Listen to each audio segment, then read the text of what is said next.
the tale of Oscar de la Hoya and Ike Quartey. After winning titles in 4 weight divisions and remaining an undefeated superstar, fans and critics demanded that Oscar take on a fighter equal to him. A serious test, and not a fighter past his prime. Someone who possessed speed, power, and hunger similar to Oscar or better. Let's take a look at how the fight got made and the unforgettable night when these two brave warriors let it all on the line. On April 12, 1997, Oscar de la Hoya, a 3-division champion and superstar in the making, moved up to welterweight to face his trickiest test to date, a past his prime welterweight champion and pound-for-pound candidate, the elusive but aged Pernell Whitaker. De la Hoya's much-anticipated entry into the welterweight division was meant to be a statement of dominance, with his youthful energy and power poised to topple the aging but legendary Pernell Whitaker. However, the fight took an unexpected turn. On the night, Whitaker proved he was far from past his prime. Using his unmatched ring IQ and defensive mastery, he transformed the bout into a slow, clinch-heavy tactical affair. De la Hoya missed the majority of his power shots, as Whitaker showcased the brilliance that had once defined him as an elite fighter.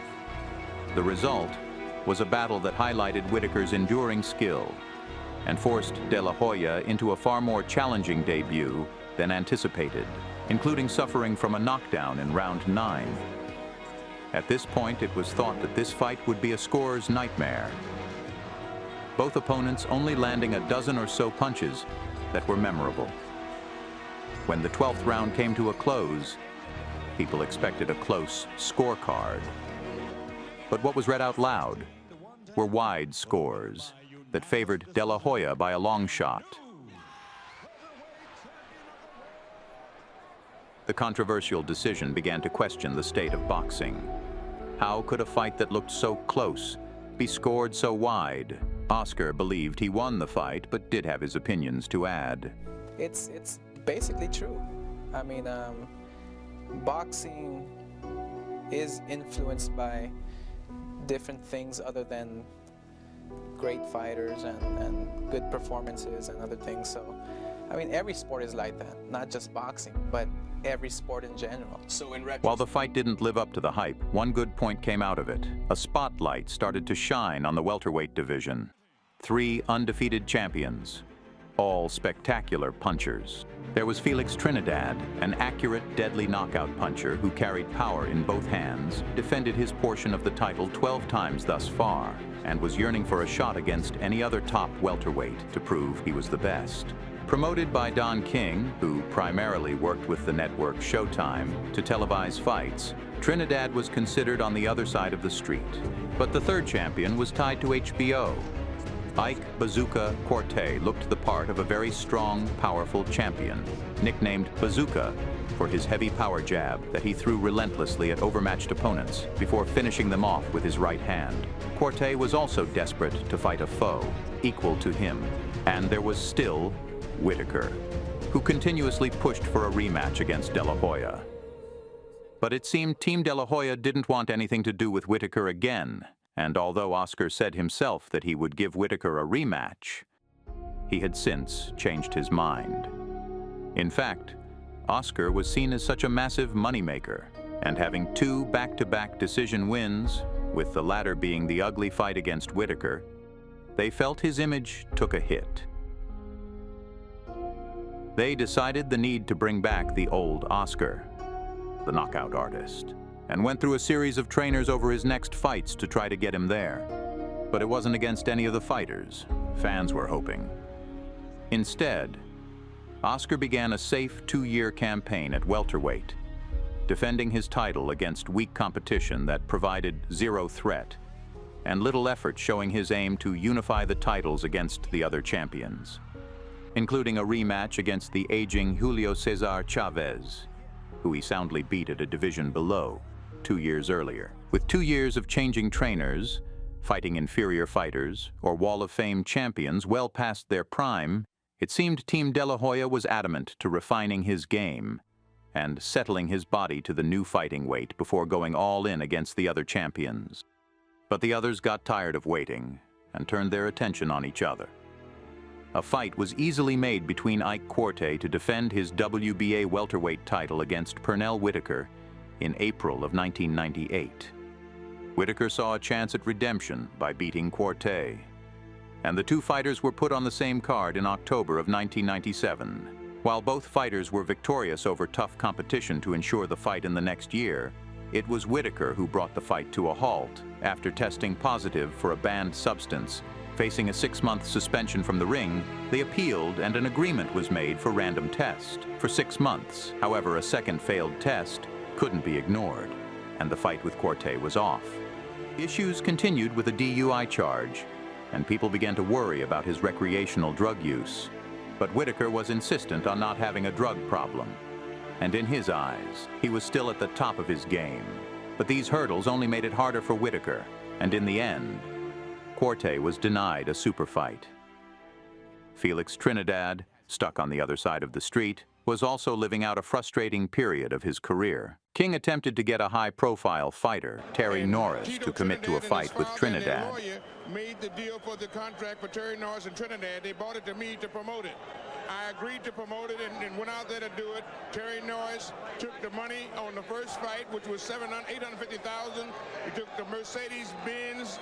But Norris had issues with the agreement as well as his own contract with King. And it seemed King was having trouble getting Trinidad what he wanted. Tensions were growing between him and his promoter, Don King.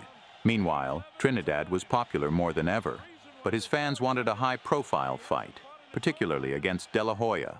In June of 1998, his contract with King ended and Trinidad agreed in principle to an 8-fight, $30 million deal with promoter Main Events and HBO. Trinidad versus Quartey was quickly agreed to by both parties and to be broadcasted on HBO. It was an even better coup for HBO, which now had all of the welterweight world champions under contract. So it was possible now for the network to set up the long talked-about match between Trinidad and De La Hoya. And president of Time Warner, HBO Sports' Seth Abraham, hatched a plan to make it happen. The president of Main Events and Trinidad filed a lawsuit against Don King to keep him from interfering with Trinidad's new contract. But Don King was already in dispute against the contract Trinidad signed, contending that Trinidad's contract with him had 2 more years left, while Trinidad claimed it expired on June 11th, 1998.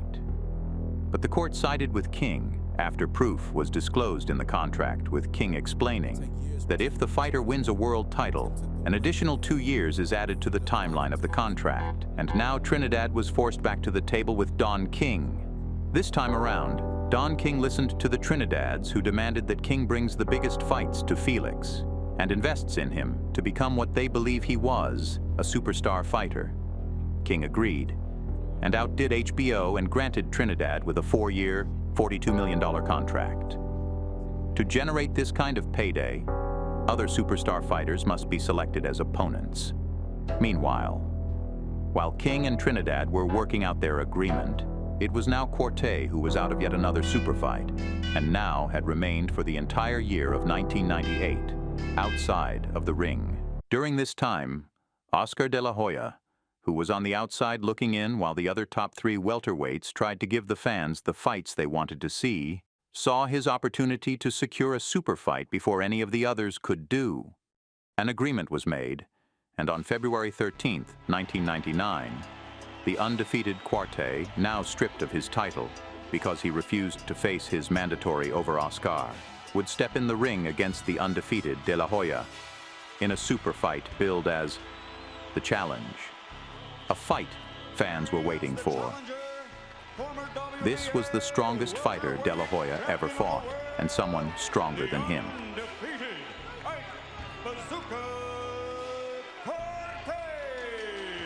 The arena and even the fighters could sense this was the biggest fight of their lives. Something more than speed and power would need to be unearthed from their guts and hearts in order to make it through this battle. What was expected at the start of the fight was a battle to see who would be able to establish themselves first, mainly through their jab. While Quartey was known for his power jab, Oscar's jab was an accurate rapier, which was the basis of all his attacks. As the first bell got closer and closer, the tension could be felt everywhere. This was it. Round one, Quartey immediately began moving at Oscar and began throwing his jab while mixing in hooks. Oscar kept his distance and circled Quartey, trying to find an opening. Quartey's guard was very effective, so trying to get a jab in was the best bet. But Quartey was no sitting target, nor was he always moving forward. He began to show signs of his style of boxing and made De La Hoya miss when he began to attack. Both fighters tried to establish their jab first, but it was Quartey who held the edge. Quartey's game was tight tonight. It was clear he had some respect for Oscar's power and wasn't going to blatantly run in an attack. It would be calculated. This threw Oscar off, as well as the tight shell defense that Quartey possessed. A shell defense much like that of junior middleweight Winky Wright, where the arms fully cover the head and body at once. Nothing much was landing for Oscar, and Quartey's jab was now timing Oscar when he came in for attacks. The opening round was an intense tactical affair with nullified attacks from both fighters. In the second, we could see that Oscar was trying to throw his right hand over the jab of Quartey. This may have been what they were training on. But Quartey's jab pumped out fast and always proved risky to time. So Oscar thought twice and couldn't commit to any strategy. But Quartey saw this and started come forward with right hands. Having getting hit much more than before, Oscar attempted to steal the rounds by flurrying combination during the last 10 seconds.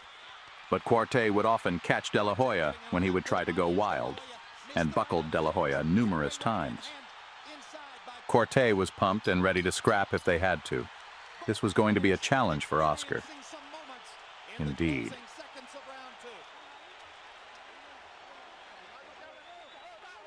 Oscar was having some more success with the right hand. But even though it looked like a good weapon that Quartey wasn't expecting, he wasn't throwing the right enough.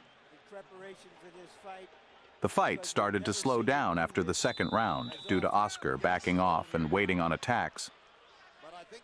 And Quartey also started to slow down his attack, sensing he was in control. And Oscar seemed to purposely slow it so he could try to flurry at the end of each round. But Quartey was ready each time. The upcoming rounds featured two fighters taking less risks against each other, displaying great defense, but not the willingness to openly engage because of a fear of taking a powerful shot. Things finally changed in round 6, when De La Hoya started the round firing off a series of jabs and unleashing a left hook at Quartey's jaw that dropped him. It was a much-needed moment for Oscar. He had now had proof he could damage the powerful fighter. It was a perfect short hook that caught Quartey also because he was off balance, with his right foot off the canvas. Quartey was down a point and got up, ready to face a De La Hoya possibly coming in to test how hurt he really was. Oscar looked eager, more than before. He started coming in wildly and was caught a few times.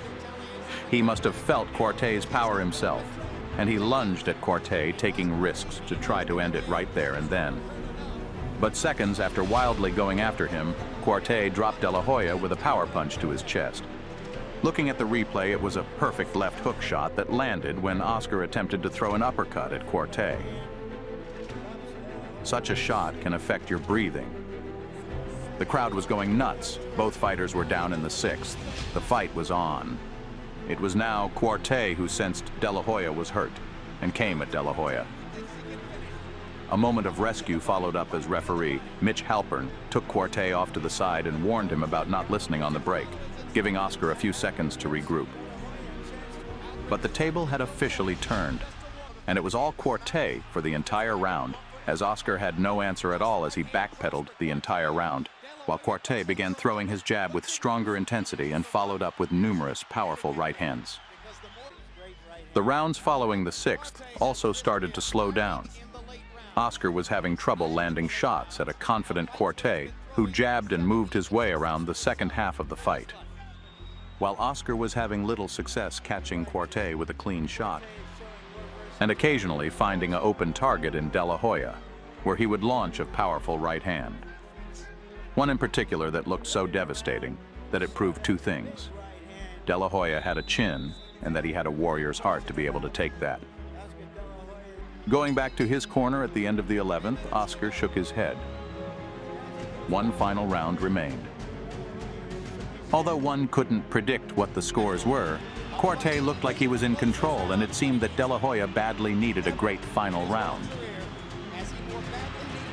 Oscar came out going after Quartey and put everything he had in one punch. Down goes Quartey. Quartey was down again in the 12th and looked seriously hurt. Oscar looked like he had one chance to avoid defeat: knock this man out. He had no choice now, wild or not. He had to go for it. And the two began an unforgettable exchange on the ropes, with Mitch Halpern looking on.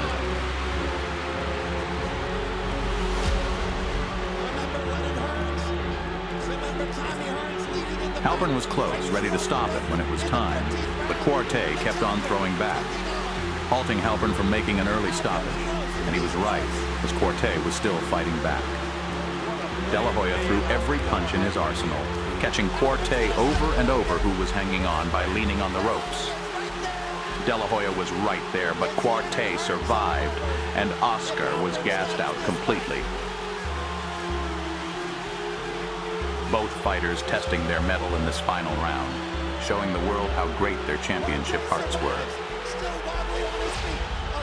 The crowd was left standing on their feet as De La Hoya backed away. For moments it looked like he was saving up for one more attempt, but in the end he really gave everything he had, and Quartey was one tough fighter that stood up against it. Credit to both fighters here. A legendary night was created. The fight went to a split decision. At this point, it was guessed that judges were going to favor De La Hoya at any time his fights went to the scorecards. The scores were close for the Quartey card, but the two others were a bit wide. For the winner by split decision, and yet again, it was Oscar De La Hoya who would take another controversial decision victory against his second super fight at welterweight.